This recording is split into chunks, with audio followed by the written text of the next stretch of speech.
I-adopt na ng House of Representatives ng buong-buo ang resolution of both houses number 6 ng Senado na layong amyendahan ang saligang batas.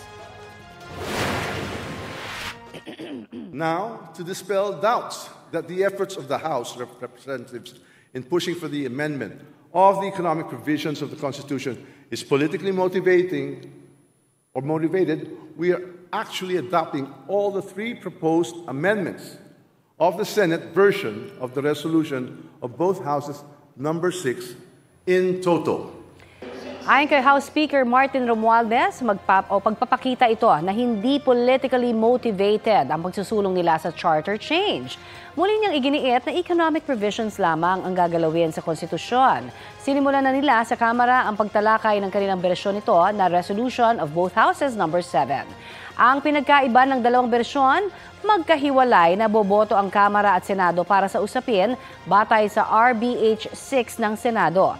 Sa pagdinig kahapon sa Kamara, kwinestyon ng ilang mambabatas kung Constituent Assembly na nga ba ang kanilang ginagawang diskusyon. Ito bang plenary na ito, kino-convert na ba natin yan sa Constituent Assembly? Kasi po, ang daming topic doon sa RBH. If it is simple bill lang, nakalagay sa rule natin, one topic, one bill. This Committee of the Whole can never be considered as a Constituent Assembly. A Constituent Assembly is an assembly of senators and representatives. Nakapulong naman kahapon ni Pangulong Bongbong Marcos ang ilang senador. Muli raw binanggit ng Pangulo na Senado ang dapat manguna sa pagtalakay ng charter change ayon kay Senate President Juan Miguel Zubiri.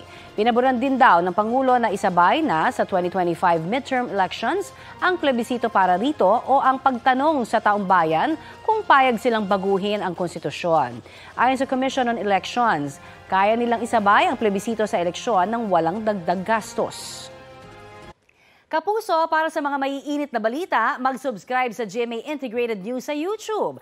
Sa mga kapuso naman abroad, subaybayan nyo kami sa GMA Pinoy TV at sa www.gmanews.tv.